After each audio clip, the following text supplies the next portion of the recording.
본 방송에서 제공하는 투자 정보는 투자 판단에 대한 조언입니다. 방송에서 제공하는 주식의 가치, 가격 상승 및 가격 하락에 대해서는 방송사에서 보장하지 않습니다.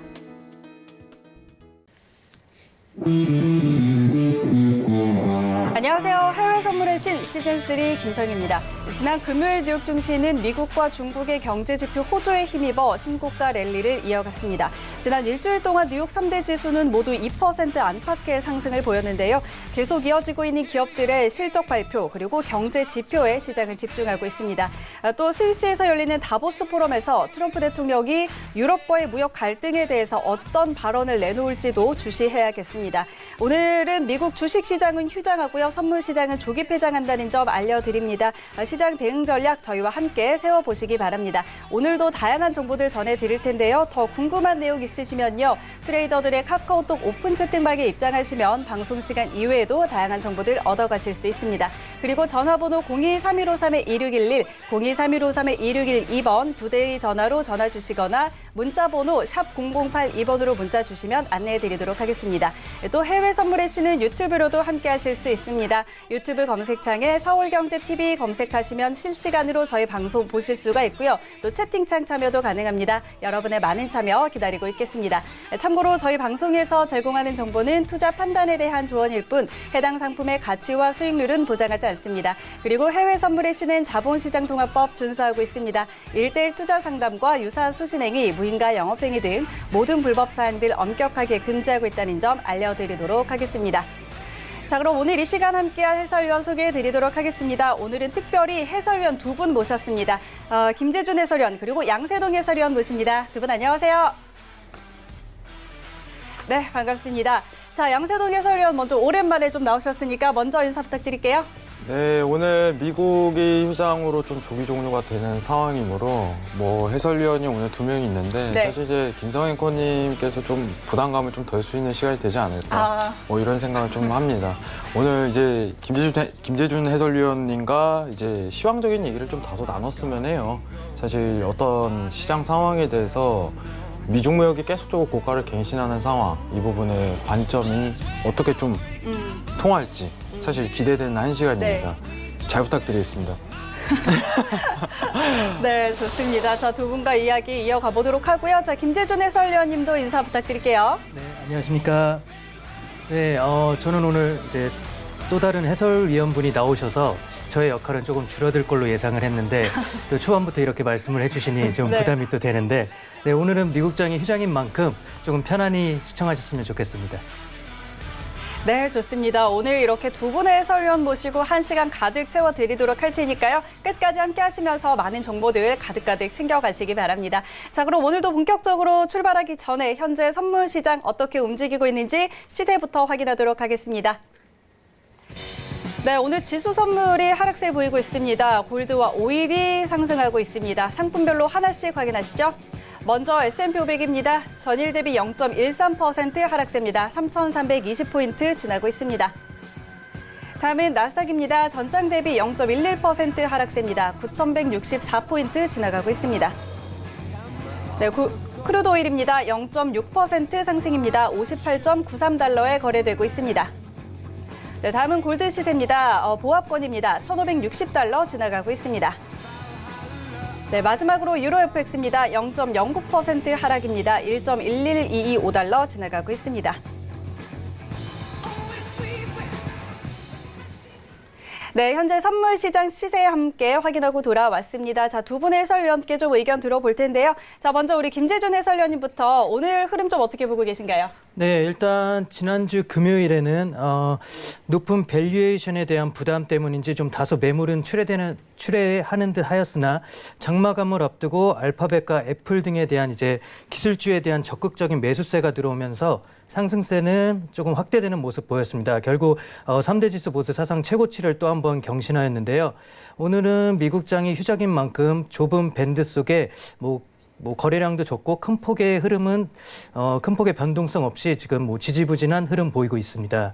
네. 네, 골드 차트 한번 보겠습니다. 네, 골드 차트 역시 미국장 휴장 탓으로 현재 거래량이 조금 부족한 듯한 모습 보이고 현재는 약보합 수준 보이고 있는데 아직까지 골드 같은 경우에는 미중 무역 합의에 대한 불안감도 여전히 지속되고 있고 지금은 또한 유럽과의 또 무역 전쟁도 또 우려가 제기되면서 네. 아직은 상방적으로 보는 게 맞다고 보여집니다. 네, 알겠습니다. 이렇게 미증시 그리고 지수 선물 골드까지 한번 짚어주셨는데 양세동 해설위원은 좀 어떻게 보고 계신가요? 사실 이제 최근 화두에 대해서 좀 신경을 썼으면 싶습니다. 네. 이제 1차 합의에 대한 내용 자체 좀 다루는 게 오히려 지금 상황적으로 좀 추세를 보는 방법의 하나지 않을까 이 생각을 하는데 사실 1차 합의에 대한 어떻게 보면 기대감, 반전적인 내용 자체가 없다는 데 좀 포커스를 맞추고 싶어요. 지금 나오는 미중무역 관련해서 내용 자체가 지금 상황에서 반전적인 내용 자체를 뿜을 가능성이 굉장히 적다고 보고 있어요. 네. 당분간 이 추세적인 관점 자체가 굉장히 이어가지 않을까. 사실 기대를 했던 거는 미중무역 관련 1차 합의 서명 관련이 좀 반전적인 내용을 뿜으면 네. 오히려 좀 좋은 찬스가 될 수 있겠다. 이런 생각을 가졌지만은 내용에 대한 반전이 없었죠. 네, 사실상 내용에 대한 반전이 없었고 지금 이제 어닝 시즌을 좀 앞둔 상황에서 기업 실적 발표가 좀 앞둔 상황에서도 큰 이변 자체가 없을 예정이 계속적으로 남아있기 때문에 네. 다소 추세가 이어갈 관점 자체가 굉장히 앞으로도 남아있다. 이 부분을 좀 신경을 많이 써야 될 것 같아요. 근데 이제 진입에 대한 이제 미증시 시점 자체가 굉장히 중요할 텐데 이제 시청자분들께서 해외 선물을 많이 보시기 때문에 매수에 대한 타이밍 자체를 한번 다시 측정하는 시기가 분명 올 거라고 생각을 합니다. 반전이 있었다면은 이제 매도에 대한 관점 자체를 추후에 볼 수 있겠지만은 지금 오늘 또 이제 외신에 대한 내용 자체 포함될 상황이 이제 다보스 포럼. 그렇죠. 근데 큰 내용이 없습니다. 뭐 일단은 결론만 좀 얘기 드리자면은 뭐 유럽과의 얘기가 좀 다소 나오고 있지만은 지금 상황에서 뒤집을 만한 상황은 아니라고 보고 있어요. 그러면은 내용에 대한 전개 자체가 이제 어떻게 보면 기업 실적 발표 뭐 이런 거를 좀 염두할 수 있겠지만은 제가 항상 얘기했던 거는 미증시 관점에서 미국 종목에 대한 실적이 굉장히 좋게 나온다 한들 나쁘게 나온다 한들 최근 이제 1년간 큰 변동사항은 없었다는 점, 이 점을 비롯해 봤을 때 당분간 추세가 또 추가적으로 이어질 가능성이 굉장히 높다. 이 부분 좀 측정할 수 있을 것 같아요. 근데 시청자분들께서 굉장히 힘드시겠죠. 이제는 매도를 한번 볼 때가 됐는데 네, 이런 네. 관점 자체를 굉장히 많이 유지할 것 같아요. 근데 오히려 좀 좋지 않은 습관 같습니다. 반전이 있다면 미중무역 서명 관련해 갖고 기존에 어떻게 보면 예약된 구두로 좀 합의된 뭐 이런 내용에 뒤집을 만한 상황 자체가 확실히 전개된다면 그때 매도를 봐도 괜찮지만은 그게 나오지 않았다는 전제 자체는 오히려 지금 볼 상황은 아니라는 점, 뭐 이 점을 좀 염두를 하고 싶어요. 이따가 이제 다보스 포럼 관련 내용 나오고 왜 이제 시청자분들께서 크게 신경을 안 써도 되는지에 대해서도 자세하게 한번 이야기를 나누도록 하겠습니다. 네, 알겠습니다. 자, 오늘은 이 두 분의 해설위원과 잠시 후에 조금 더 깊이 있게 이야기 한번 나눠보도록 하고요. 자, 지금 외신들은 어떤 소식들 내놓고 있는지 외신센터 연결해서 함께 확인하도록 하겠습니다. 안녕하세요. 이수연입니다. 이제는 뉴욕 증시가 사상 최고치를 경신하지 않으면 이상할 정도입니다. 저번 주도 역시나 새 수치를 써냈는데요. 오늘은 미국의 마틴 루터킹 박사의 기념일 때문에 본장은 휴장하고 선물 시장은 조기 폐장한다는 점 알려드립니다. 하지만 거래량은 줄어들겠지만 우리 이슈는 또 챙겨보셔야겠죠. 먼저 첫 번째 소식부터 만나보시죠. 네, 전문가들이 미국의 작년 4분기의 GDP 성장률을 하향하고 있습니다. 여기 제목만 봐도 IMF가 경제 성장률을 하향하면서 국제 경제가 부진할 수 있다고 전망을 내놨는데요. 일단 뱅크 오브 아메리카는 0.2%포인트 하향한 2%로 내다봤고 JP모건도 기존 2%에서 1.5%로 하향했습니다. 여기에 대부분의 은행들도 예상치를 낮췄는데요. 여긴 여러 가지 이유가 있을 겁니다. 첫 번째로는 보잉사의 737 맥스가 생산을 중단하면서 GDP 성장률에 타격이 불가피했고 또 소매 지표가 예상보다 약한 상품 소비를 보였다고 합니다. 세 번째로는 이례적으로 따뜻했던 날씨 때문에 전기가스 사용료가 예상을 못 미쳤다고 하는데요. 미중 무역 전쟁 속에서 중국의 GDP 성장률은 6.1%를 기록하면서 29년 만에 최저치를 기록했습니다. 미국 역시 이에 영향을 받아서 올해도 2% 성장이 힘들 거다라는 비관론이 제기가 되고 있습니다. 하지만 문우신 장관 USMCA 협정 덕분에 올해 건강한 성장세를 보일 거다라고 강조했는데요. 과연 올해 미국의 GDP 성장률 어떻게 나올지 함께 지켜보도록 하겠습니다. 네, 다음 소식입니다. 기업들이 지금 실적들을 속속들이 발표하고 있는 상황이죠. 지금 증시가 실적 위주가 아닌 밸류에이션 위주로 돌아가고 있다. 따라서 지금 증시의 거품이 너무 많이 껐다라는 평가가 많이 나오고 있는 상태입니다. 하지만 뚜껑을 열어보니 여태까지 실적을 발표한 기업들, S&P 상장 기업 70% 이상이 시장 예상을 웃도는 순이익을 발표했습니다. 그러니까 총 44개의 기업 중에 71%가 예상 상회, 23%가 예상 하회하는 실적을 내놨는데요. 예상치를 웃도는 데 이어서 또 장기 평균보다 높은 수준을 기록했다고 합니다. 투자은행 모건 스탠리를 시작으로 뱅크 오브 뉴욕 멜론, JP 모건 체이스까지 높은 실적에 주당 순이익까지 발표하면서 기업들이 실적 랠리를 이어가고 있습니다. 경제지표 호조했다가 기업 실적까지 힘입어서 지금 증시가 사상 최고치 실적 계속해서 경신하고 있는데요. 오늘 선물 시장도 고점 근처에서 거래되고 있었다고 합니다. 전문가들은 올해 실적 전망에서 만약에 긍정적인 가이던스가 나와준다면 주가 앞으로도 추가적으로 더 상승할 수 있다고 내다봤습니다. 앞으로 남은 기업들의 실적도 굉장히 서프라이즈하다면 지금도 사상 최고치인 주가가 어디까지 치솟을지 궁금해집니다. 네, 다음 소식입니다. 리비아의 국영 석유 회사가 수출 송유관을 폐쇄했다는 정보입니다. 이에 따라 남부 유전인 엘샤라라와 엘필의 원유 생산을 줄이고 있다고 합니다. 엘샤라라 유전은 리비아의 최대 유전이기 때문에 타격이 많이 클 것 같은데요. 일단 리비아의 총 원유 생산량이 130만 배럴가량인데 지금 수출량 폐쇄로 인해서 70만 배럴 정도가 원유 수송에 차질을 빚을 것으로 예상된다고 합니다. 또 두 유전이 위치한 남서부 지역, 하프타르 사령관에 충성하는 무장 세력이 장악한 곳이기 때문에 지금 리비아 정부도 어떻게 손을 쓰고 있지 못하고 한다는데요. 유가도 당연히 영향을 받았습니다. WTI 지수가 지금 1% 이상 상승했었고 이 리비아 사태가 악화할 조짐을 보이자 미국과 러시아, 터키, 독일 등 이 주요 10개국 대표들은 베를린에서 회담을 갖기로 결정했습니다. 하지만 이번 합의로 인해서 원유 수출이 곧바로 재개될지는 미지수라고 하는데요. 이렇게 미국이란 갈등 사태에 이어서 리비아 내전 사태까지 정말 지정학적 리스크가 원유 시장에서는 가장 큰 변동성인 것 같습니다. 다른 관련 소식들 나오면 또 다시 전해드리도록 하겠습니다. 네, 마지막 소식입니다. 증시 모멘텀이 향후 10거래일 만에 그러니까 이번 달 안에 다우지수가 3만 이상으로 끌어올릴 수 있다는 전망이 나왔습니다. 바로 장기 강세론자인 제레미 시겔이 말한 전망인데요. 이 교수는 다우의 2만 선 그리고 2만 5천 선까지도 정확하게 예측했기 때문에 신뢰가 가지 않을 수 없습니다. 조금 자세히 살펴보실까요? 전일 종가 기준으로 다우지수가 3만 선까지 2.4%만을 남겨두고 있습니다. 다우는 올해가 지난 지 얼마 되지 않았는데 벌써 6번째나 최고치를 갈아치웠습니다. 다만 시겔 교수는 지금 너무 약간 높게, 너무 빠르게 올라왔다면서 너무 빠르게 간다면 작은 돌멩이 하나에도 증시가 무너질 수 있다고 경고했습니다. 즉, 이 3만 선이라는 지수가 지속적으로 유지될 것이냐에 대해서는 의문이라는 거죠. 특히 11월 대선이 아주 심각한 요인이라고 경고했는데요. 만약에 대통령과 상원 의원 모두 민주당에 당선된다면 시장은 약세를 보일 것이다 라고 경고했습니다. 일단 지금 1월이 10일 정도 남은 상태거든요. 그런데 정말 10일 안에 다우지수가 3만 선을 돌파할 수 있을 것이냐라는 질문 우리 오늘 두 분의 해설위원님들께 답해 주시기를 바라겠고요.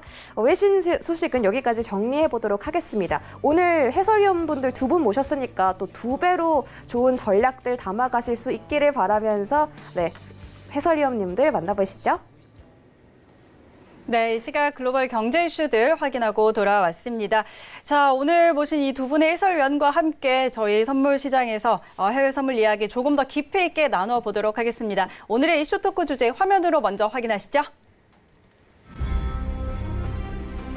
네, 뉴욕 증시 무역협의 이벤트 통과, 어닝 시즌 본격화, 다보스 포럼 주목.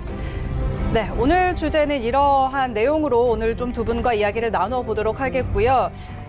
자, 이제 미중 무역협상 1차 합의라는 큰 이벤트는 일단은 통과를 했습니다. 그리고 이번 주, 지난주부터 어닝 시즌이 본격적으로 시작이 됐죠. 이제 기업들이 속속들이 이 실적들을 발표를 하고 있는데 어닝 시즌이 이제 본격화가 되고요. 또 이번 주에는 다보스 포럼도 예정이 돼 있습니다. 그래서 이런 부분들 함께 오늘 두 해설위원과 함께 짚어보도록 하겠습니다. 자, 그리고 또 이제는 미중 무역 협상에 관한 이런 불확실성이 좀 지나가니까 이제 시장은 기업들의 실적 발표 그리고 경제 지표에 조금 집중을 하고 있는 모습인데요. 이번 주에 또 지표가 발표가 됩니다. 23일 목요일이죠. 목요일에는 기존 주택 판매 건수가 발표가 되고 금요일에는 제조업과 서비스업 구매 관리자 지수 이런 지표들이 앞으로 남아 있는데 아무래도 좀 시장의 경제 지표가 호조로 발표되면서 시장이 계속해서 올라가는 그런 힘을 받고 있는 것 같고요. 자, 그렇다면 이런 부분에는 또 얼마나 집중을 해야 될지 한번 이야기 나눠보도록 하죠. 근데 지금 미국 경제는 사실 소비가 차지하는 비중이 크기 때문에 양호한 소비가 발표가 됨에 따라서 증시가 힘을 받고 있는데 제조업은 사실 소비를 또 따라가지는 못했죠. 그런데 과연 제조업 지표가 또 호조로 발표가 된다면 이런 좀 증시의 상승 탄력에 힘을 좀 더 보태줄지 자 한번 이야기 나눠보도록 하겠습니다. 자 먼저 우리 양세동 해설위원님부터 자, 이 부분 좀 이야기 한번 해주시죠. 네, 일단은 뭐 앵커님께서 굉장히 얘기를 많이 해주셨는데 뭐 벌써 내용이 다 나온 것 같아요. 벌써 옆에 있기만 하더라도. 아닌가요? 여기에 대해서 이제 네. 사실 이제 실적에 대한 부분 이제 지표 발표가 좀 남아 있지만은 이벤트에 좀 신경을 쓰긴 해야겠죠. 다보스 포럼이라는 내용 자체도 있고 이제 실적 발표도 있는데 이번 다보스 포럼에 대한 맹점 자체는 사실 어떤 미중 무역에 대한 내용 자체는 확실히 포함이 돼 있지 않을 가능성이 네, 높습니다. 뭐 향후 이제 미국에서 바라보는 이제 경제에 대한 관점 뭐 이런 내용이 화두가 될 텐데 네. 이게 미증시에 영향을 끼칠 가능성이 굉장히 적다고 보고 있어요. 지금 상황에서는. 지금 어쨌든 결과론적인 판단으로는 제가 이제 사전에 얘기를 드렸지만은 1차 합의 서명 자체가 큰 반전이 없었다는 부분, 지속적으로 견인, 상승을 이끌 수 있다는 게 이제 화두가 되는 부분인데 어닝에서 이제 기업 실적에서 큰 반전이 없으면은 이제 어떻게 보면 선방적인 개념이죠. 선방적인 개념만 계속적으로 이끈다면은 다시 한 번 더 또 매수를 볼 수 있는 기회가 연출되지 않을까 이 상황을 좀 보고 있습니다.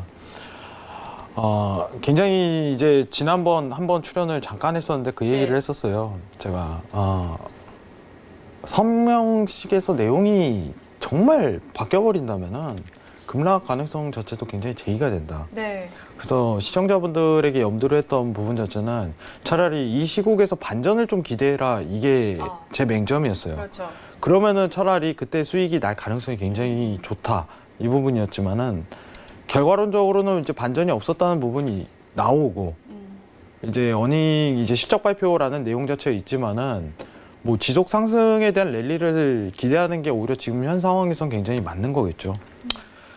근데 시청자분들께서 그러면 다시 한 번 더 매수를 볼 수 있는 관점 자체가 언제 연출될까요? 이거에 대한 기대감이 굉장히 클 거예요. 네. 지금 상황에선 사실 이제 재매수로 보는 관점 자체는 크게 나오지 않습니다. 그래서 차트를 좀 더 확대해 갖고 설명을 드리도록 할게요. 지금은 어떻게 보면 기술적 트레이딩에 좀 더 포커스를 맞출 타이밍인데 지금 스팬에 대한 돌파라든가 어떤 지지에 대한 국면을 보기에는 사실 위험 리스크가 굉장히 차트 트레이딩상 돌출이 돼 있습니다. 이제 채널에 대한 구조상 어떻게 보면 상단 채널에 좀 계속적으로 부딪히는 입장이기 때문에 오히려 한 차례 스팬에 대한 재돌파가 이루어지고 난 다음에 그 다음에 이제 다시 한 번 더 이제 스팬 자체가 올라오는 경향 때 그때 재매수를 노리는 게 좀 더 현명한 방법 같아요. 위치값이 굉장히 불안정하다는 뜻이겠죠. 제가 알고 있기로는 이제 많은 해외 선물 트레이더 분들이 초장기에 대한 트레이딩 자체는 이루지 않고 있는 국면이 강해요. 오히려 이제 데일리적인 트레이딩이라든가 스윙 정도 네. 이제 하루 이틀 끌고 가는 그런 매매 기법을 굉장히 많이 구사를 하는데 위험 리스크가 돌출된다는 거죠. 지금 시청자분들이 오히려 신경 쓸 거는 지금 이 상황이에요. 자, 같은 사례를 좀 더 보여드리도록 하겠습니다. 네. 지금 내용상 보자면은 이제 추세적인 판단 자체가 한번 돌출되지만은 한 차례 밀리고 나서 다시 재추세를 보는 게 오히려 현명한 거예요. 그럼 이런 추세를 먹을 가능성이 굉장히 높다는 부분을 판단을 해야 됩니다. 반전이 없기 때문이죠. 그러면은 상단에 대한 구조 자체가 이루어진다면은 어쨌든 한 차례는 밀리고 다시 자리를 잡아야 돼요. 왜냐면은 지금 일목균형표상 차트를 좀 본다면은 추세가 이미 한 차례 나온 경향이 굉장히 세요. 네. 그러면 밀리고 나서 다시 한번 봐야 되는 시점 자체를 여러분들이 판단을 해야 되는 거죠. 오늘 최근 이제 어떻게 보면 다시 한 번 더 미증시 관련해 갖고 매수에 대한 추세 자체를 볼 수 있을까요? 예, 볼 수 있겠죠. 볼 수 있지만 다시 한번 왼쪽과 같은 그림 자체가 한 차례 돌출되는 걸 기대하는 게 지금 현 상황에서는 오히려 시청자분들 좀 더 기대할 만한 요소가 아닌가 이런 판단 자체가 듭니다. 위치값이라든가 그런 게 굉장히 의미가 없어요. 단타적 트레이딩, 어떻게 보면 스윙적인 매매 자체를 뽑는다면은 지금 상황에서는 스팬 자체가 한 번 더 밀려도 매도를 보라는 의미가 아닙니다. 다시 한번 재차 밀렸을 때 그때 매수적인 어떻게 보면 타이밍 자체를 다시 한번 포괄하고 이탈에 대한 이제 스팬이죠. 스팬 이탈에 대한 측면 자체로 매수를 다시 한번 보는 게 오히려 현명한 자세가 될 가능성이 높다고 보고 있어요. 왜냐? 반전이 없기 때문이죠, 반전이. 다보스 포럼 자체는 좀 이따 어떻게 보면은 이제 캐스터님께서 내용을 나누신다고 하기 때문에 그 내용을 듣고 제가 자세하게 한 번 더 읊는 시간을 가지도록 할게요. 지금 상황에서는 단순합니다. 예, 추세대로 가라. 뭐 방향성 자체를 크게 바꿀 가능성 자체는 향후 내용 자체가 크게 없다는 부분. 미중무역에 대한 변동 이런 부분 자체가 크게는 없기 때문에 다시 한 번 더 재매수에 대한 타이밍을 기다리는 게 오히려 지금 시장 상황에서 현명한 포인트가 될 것이다. 이게 제 맹점입니다. 이상입니다. 네, 알겠습니다. 일단 양세덕 해설위원은 좀 기술적인 부분에서 접근을 했고요. 일단 추세는 앞으로 계속 고점을 갱신할 가능성이 크지만 우리는 트레이딩 관점에서 조금 밀려줄 때, 눌려줄 때 재매수할 타이밍을 좀 잡아보자 이런 이야기를 해주셨고요. 자, 그렇다면 우리 준 차장님은 이제 조금 더 뭐 시황적인 부분에서 저희가 이제 주요 경제 지표 발표 그리고 어닝 시즌이 계속해서 이어지고 있는데 이런 부분이 좀 시장에 어떻게 작용을 할까요? 네, 뭐 양세동 해설위원님께서 뭐 트레이딩 부분은 워낙 잘 말씀을 해주셨으니까 네. 저는 뭐 이렇게 전체적인 시황적인 부분으로 본다면 저는 약간 그 심리학적으로 접근을 해보고 싶은데. 현재 지금 지표라든지 뭐 실적 자체도 워낙에 뭐 기대치도 없었을 뿐만 아니라 그렇죠. 더군다나 뭐 실적이 예상을 크게 하회하지 않는 이상 실적 자체는 그리 영향을 크게 주진 못할 거라고 봅니다. 거기다가 저는 뭐 요 최근 한두 달 사이에 나오는 지표들 역시 별로 영향은 주지 못할 걸로 보는데 워낙 지금 시장의 분위기 자체가 대세 상승론으로 굳어지고 있는 추세로 보여집니다.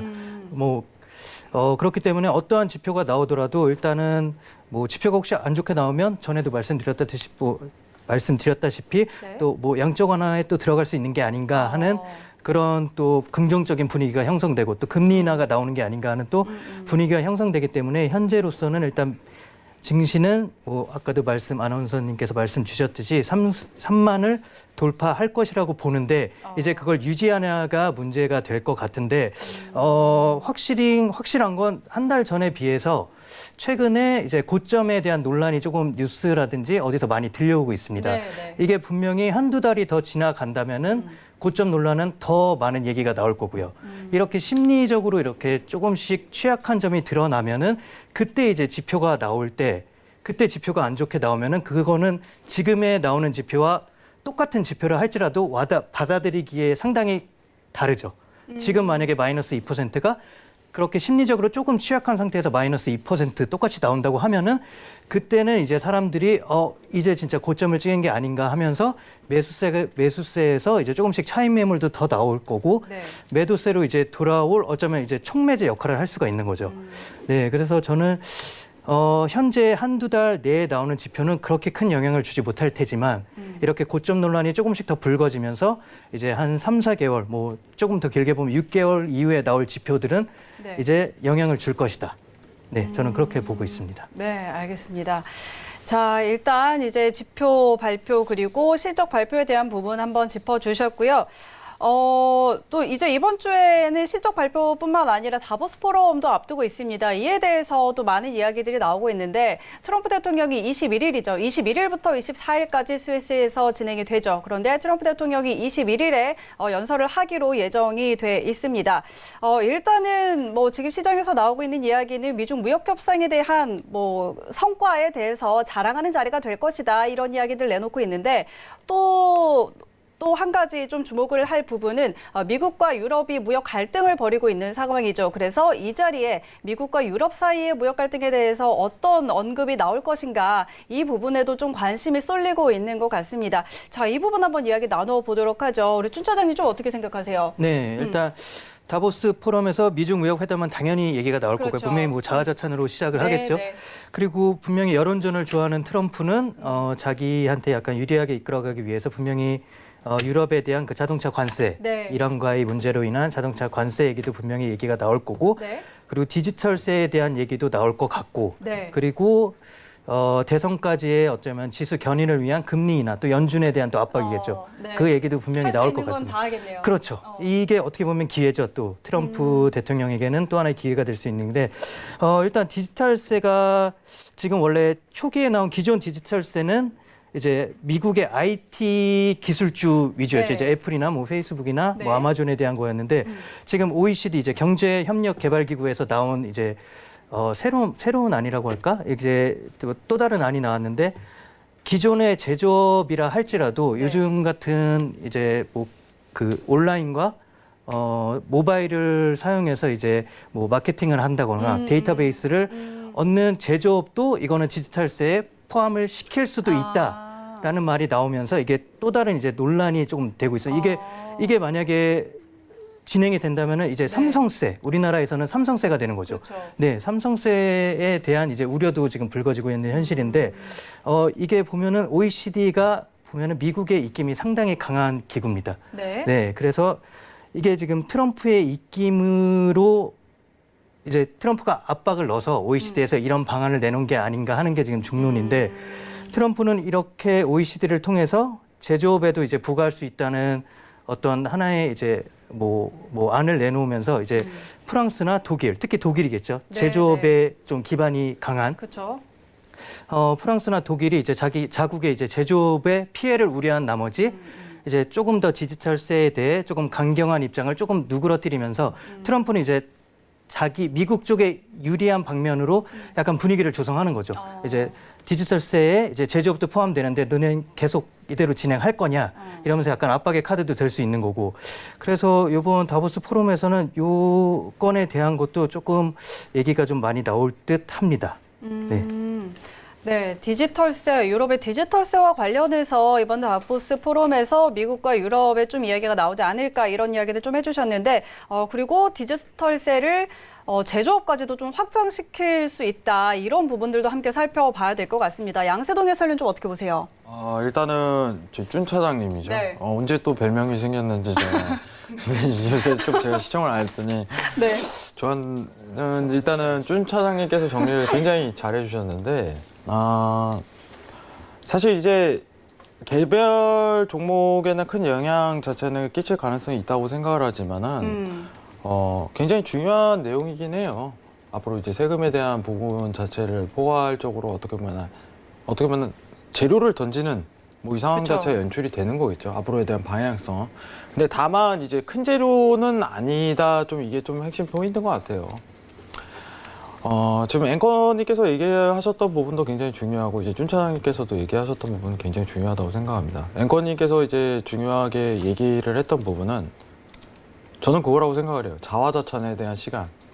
어쨌든 자기를 좀 포장하는 이 시간 자체가 굉장히 다소 나오지 않을까. 이 부분이 핵심인 것 같아요. 그리고 이제 어떻게 보면 디지털세나 뭐 이런 IT에 대한 내용 자체 나오지만은 미증시에 어떻게 보면 이런 게 굉장히 화두지만 관전 포인트는 사실 그건 것 같아요. 과연 미증시에 큰 영향을 끼칠까? 이런 내용이 나온다고 한들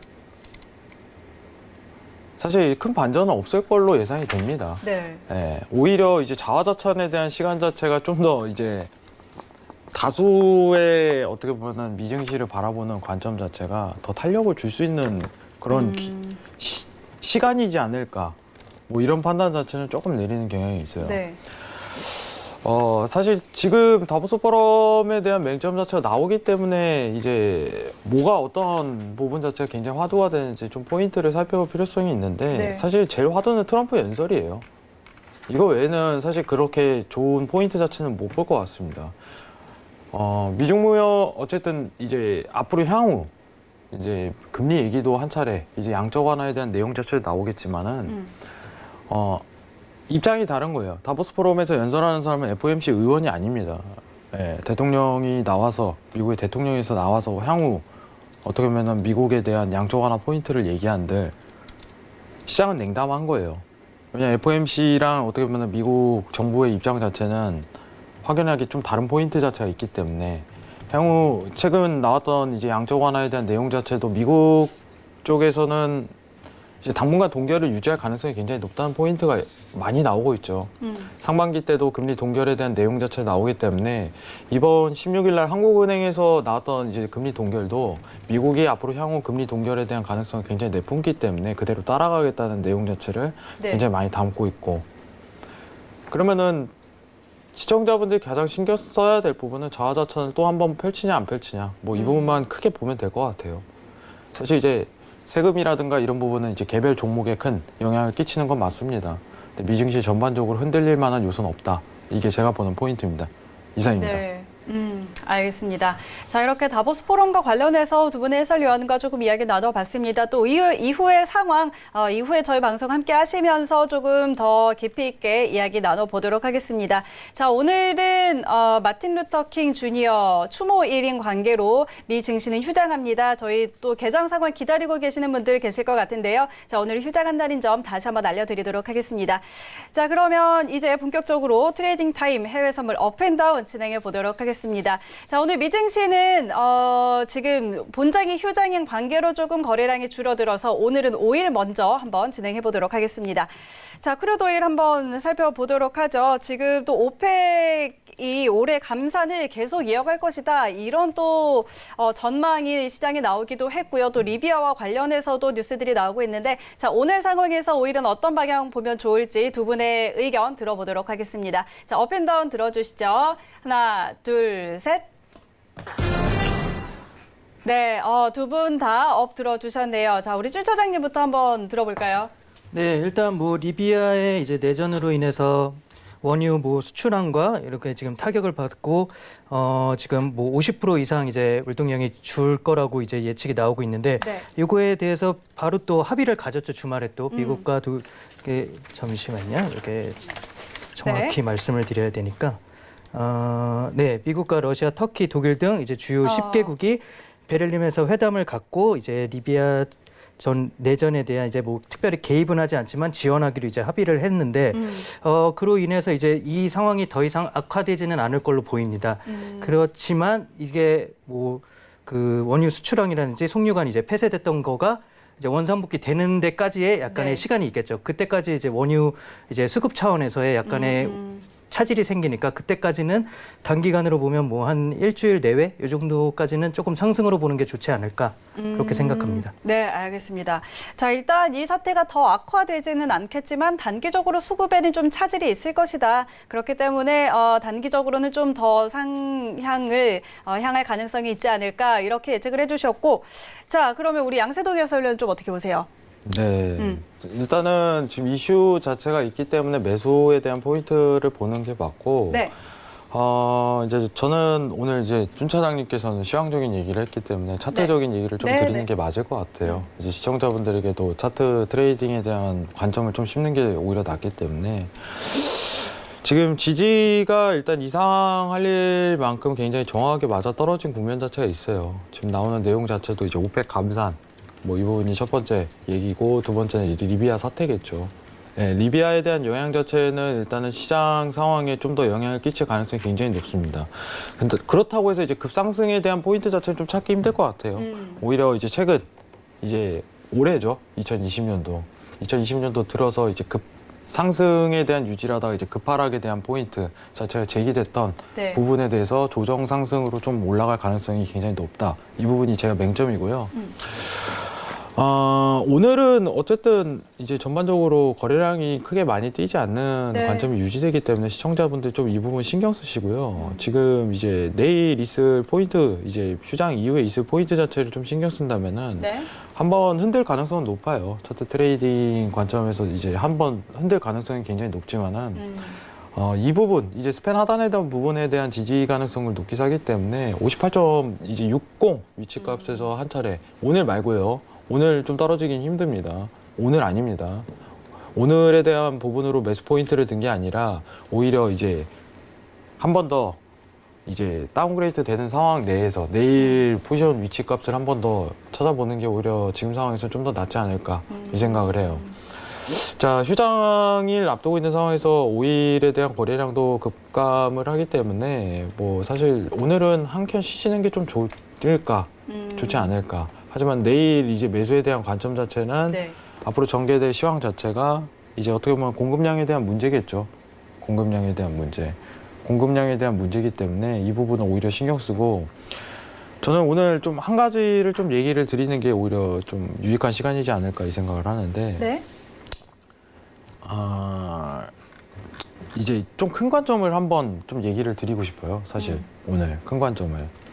저는 이제 유가 자체가 좀 중요하게 생각을 하는 부분은, 유가가 이제 $70에 대한 돌파 가능성은 굉장히 적다고 생각을 하는 편입니다.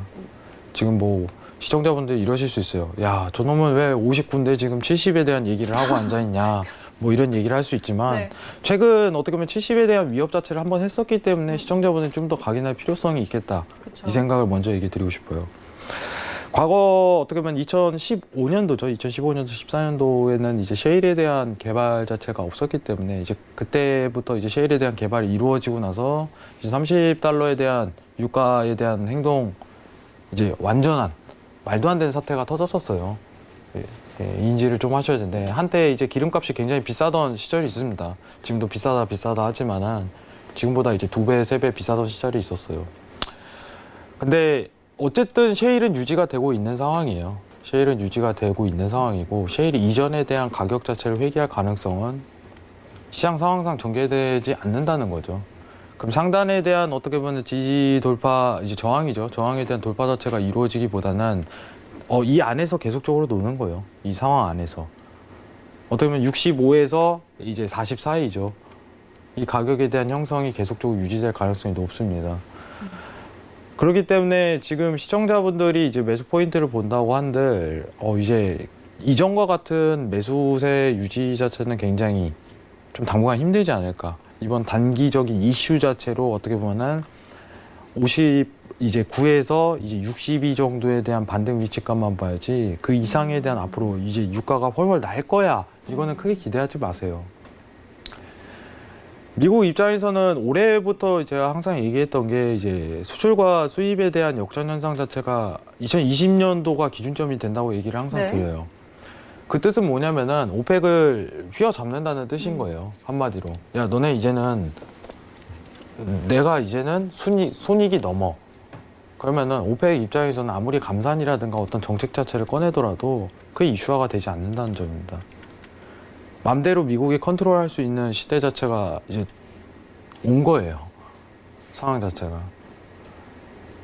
그러면은 오펙은 점점 이제 감산을 하더라도 미국에 휘말릴 가능성이 굉장히 높다. 이게 주요 포인트고, 이제 가격이 너무 낮으면은 어떻게 보면 이란 이번 사태와 같은 행동을 미국 쪽에서 보여줄 가능성이 굉장히 높다는 게 제 의견이에요.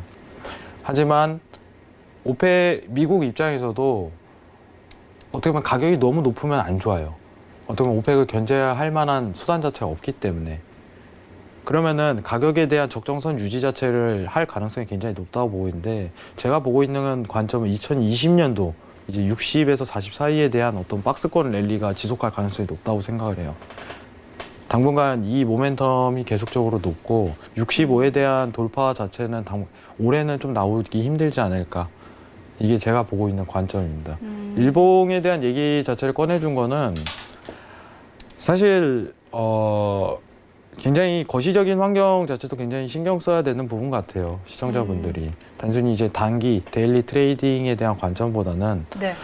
자, 5일에 대한 게 왜 이 앞으로 65를 좀 돌파하기 힘들 것인가. 이런 부분도 한 차례 생각해보는 시간 자체가 되면 좋지 않을까. 수출과 수입에 대한 역전이겠죠. 예, 그 부분을 좀 신경 쓰시고 이런 이제 단순한 선 하나지만은 지금 미국과 굉장히 연관성이 있다. 이 선 하나가 이 부분을 신경 쓰시는 게 오히려 시청자분들에게 큰 도움이 될 것 같습니다. 이상입니다. 네, 알겠습니다. 자, 오일과 관련해서 양세동 해설위원의 이야기 좀 들어봤는데요. 일단 유가는 올해부터 미국의 수출과 수입이 좀 역전됐다는 점, 이런 부분들 들어서 유가와 관련한 패권은 미국이 계속해서 질 것이다. 이런 이야기들 좀 해주셨고요. 일단 65달러를 올해는 돌파하는 일은 크게 그럴 가능성은 크게 없을 것 같다. 이런 예측도 좀 해주셨습니다. 자, 참고를 해보시고요. 자, 저희 외신 소식들, 지금 나오고 있는 외신 소식들 다시 한번 외신센터 연결해서 들어보고 가도록 하죠. 네, 안녕하세요. 이수연입니다. 오늘 본장은 휴장했지만 외신 이슈들은 계속해서 나오고 있는 상황이죠. 여러분들 다시 만나니까 반가운데요. 첫 번째 소식 지금 나온 속보 전해드리도록 하겠습니다.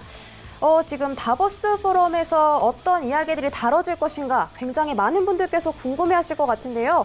여기서 나온 발언들을 토대로 이 재료들이 만들어지고 또 시장에 영향을 미칠 수 있기 때문에 또 이렇게 관심을 가져주시는 것 같은데 이 다보스 포럼에서는 키워드, 즉 이 클라이밋, 이 기후 이야기가 중점적으로 다뤄질 거라고 합니다.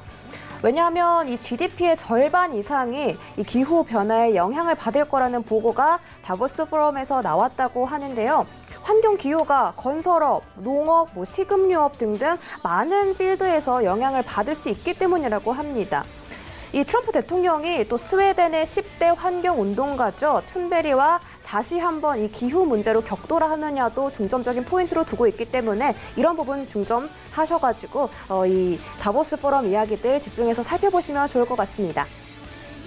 네, 다음 소식입니다. 현재 미 증시의 과열 우려, 또 거품이 꼈다는 우려, 평가 굉장히 많이 나오고 있는데요. 기술적인 분석에서도 이 과열 징조가 확실히 나왔다고 합니다. 바로 S&P 500 종목의 87%가 200일 이평선을 상회하고 있다는 건데요. 6년 만에 가장 높은 수치라고 합니다. 지금 이 200데이라고 검색해서 나온 결과들을 살펴보시면 200일 이평선, 지금 종목의 장기적인 투자 심리를 판단하는 수치로 자주 활용되고 있는데 지금 너무 많은 종목들이 200일 이평선을 상회하고 있기 때문에 평균으로 돌아가려는 주가의 수치가 주가가 평균으로 돌아가려고 하는 성질 때문에 곧 조정받을 시기가 다가오고 있다는 분석적인 내용입니다. 따라서 이런 부분들 살펴보셔서 조정 시기 생각하시고 트레이딩 하셔야겠습니다. 네, 마지막 소식입니다. 오펙이 올해 감산을 계속해서 이어나갈 것으로 전망하고 있습니다. 오는 3월까지 하루 50만 배럴을 감산해 총 하루 170만 배럴을 적게 생산할 예정이라고 합니다. 계속해서 이렇게 감산을 공급 과잉을 통제할 거라는 의지가 다분히 드러나고 있는데요. 변수가 있죠. 바로 지정학적 리스크입니다. 미국 이란 갈등도 있지만 또 오늘 터진 이 리비아전 사태가 남아있죠. 따라서 어디서 튀어나올지 모르는 이 변동성들 주의하셔서 3월에 오펙의 결과 나오기 전까지 긴장을 조금 하시면 좋겠습니다. 여기까지 속보 상황들 전해드렸습니다. 네, 지금 전해주고 있는 외신 소식들 다시 한번 확인하고 돌아왔습니다. 자, 저희 이제 시장 이야기 다시 한번 또 돌아가 볼 텐데요. 오늘 이제 골드로 한번 넘어가 보도록 하죠. 골드도 마찬가지로 지금 미증시 휴장을 앞둔 상황이기 때문에 움직임이 그렇게 크지는 않아 보입니다. 자, 오늘 상황에서 지금 보합권 움직임 좀 보이고 있는 것 같은데요. 자, 오늘 상황에서 두 분은 골드 어떤 방향 보고 있는지 확인해 보도록 하겠습니다. 자, 업앤다운 들어주시죠. 하나, 둘, 셋. 이번에는 우리 준 차장님은 매수 그리고 양세동 해설위원은 관망 주셨습니다. 자, 일단 우리 준 차장님의 매수표부터 한번 들어볼까요? 네, 사실 관망이 좋긴 한데 네. 오늘 같은 날은 관망해야죠, 사실. 약간 묻어가시는 네. 것 같은데. 오늘 같은 날은 관망인데 네, 재미를 위해서 지금 네. 매수를 들었는데 네. 네, 일단은 뭐 중장기적으로 봐도 일단은 매수가 맞습니다. 일단 트레이딩 네. 관점에서는 저는 뭐 정확히 뭐 자신 있게 말씀을 못 드리겠는데 일단 지금 너무나도 지금 위험들은 많이 산재해 있습니다. 사실 드러나지 네, 않는 네. 위험들은 사실 지금 요즘은 쏙 들어가긴 했지만 브렉시트도 아직 여전히 유효한 그쵸. 우려 중에 하나고요. 네, 브렉시트도 있고 또 유럽 관세 문제 있고 사실 또 대만 요번에 또 그 총통 문제도 사실은 네. 또 장기적으로 보면 이것도 이슈가 될 만한 문제고 한 여러 가지 이슈가 있는데 지금 표면상 나타나진 않았습니다. 그런데 이것들이 나타난다고 한다면 그때는 당연히 이거는 골드의 급상승에 또 트리거가 될 수 있는 역할을 할 수 있는 요소이기 때문에 뭐 오늘로 따지면은 저도 웨이데이 쓰겠지만 네, 조금 더 길게 본다면 아직도 매수 관점이 저는 맞다고 생각합니다.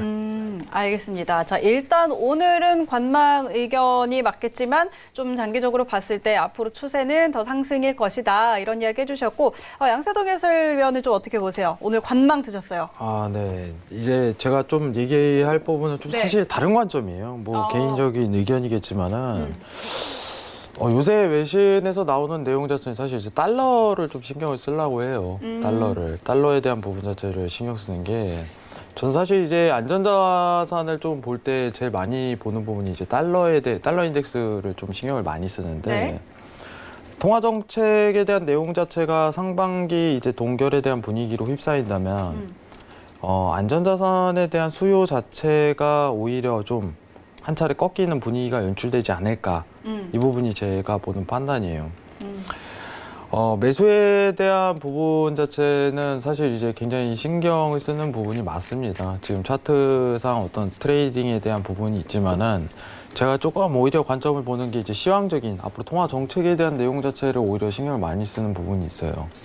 상반기 이제 금리에 대한 동결 자체가 지속적으로 나온다.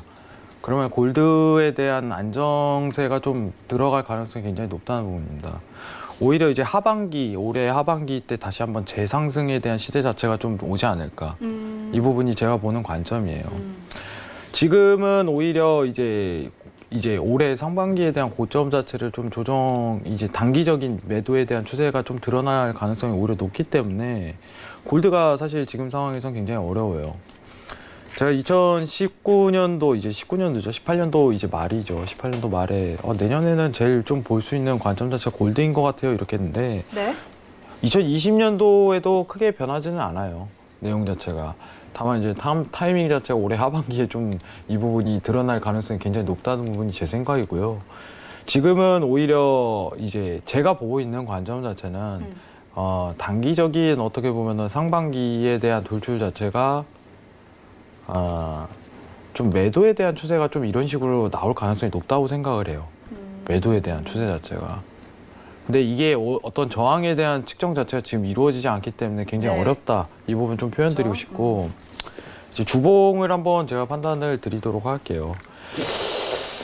자, 시청자분들이 안전자산을 볼 때 가장 좀 이제 주봉입니다. 이제 10년 차트를 좀 보는 이유는 이제 좀 올 때가 됐다. 좀 이 생각을 좀 가지기 때문에 여러분들 많이 느끼실 거예요.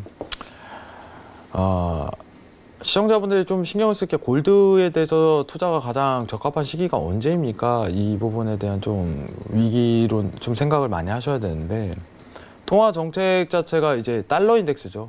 네, 달러 인덱스가 이제 이제 리먼 브라더스 같은 사태가 터진다면은 금리에서 다 나타나게 돼 있어요. 상황 자체가 달러 전 세계적으로 이제 금리가 이제 좀 동결에 대한 분위기 자체라든가 어떻게 보면 제로에 대한 형성 자체가 이루어지면요. 골드가 말도 안 되게 칠 수밖에 없어요.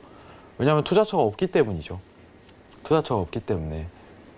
현금 보유 아니면은 어떻게 보면 안전자산에 대한 수요 자체가 그때 급등할 시기가 가능할 가능성이 굉장히 높다. 이 부분이 판단이고 그게 돌출 전까지는 상승 랠리 포인트 자체가 이런 식으로 많이 나와요. 좀 위험한 발언이긴 하지만은 제가 보고 있는 사실 야, 이거 10년에 한 번 오는 시기 자체가 언제 나올까요? 이러면은 네. 올해 말에서 내년 초를 조금 찍고 싶어요. 사실. 올해 말에서 내년 초. 말도 안 되는 이제 유례 없는, 제가 좀 네. 과감한 발언이 될 수 있겠지만은 살면서 유례 없는 장이 좀 도출할 가능성이 높겠다. 이 부분이 제가 보는 맹점이고, 시청자분들이 그때 한번 어떤 거를 봐야 되냐 이러면은 이후에 가장 말도 안 되는 추세 자체가 매수로 형성되는 게 안전자산일 가능성이 굉장히 높다는 부분이에요. 지금은 어떻게 보면 이 시국입니다. 10년에 한 번 보는 위치값을 좀 설정을 한다면은 지금 왼쪽 동그라미와 같은 시국 자체가 도일 가능성이 굉장히 높다는 부분이에요. 그러면 여기서 급하락이라든가 어떤 이런 부분 자체가 나와도 전혀 이상할 부분이 아니라는 거죠. 원래 이제 금융에 대한 위기가 오기 전에는 시장은 아무 이상 없다는 표현 자체를 굉장히 많이 해요. 상황 자체가. 금리를 내린다거나 이런 이상 징후를 보이진 않습니다.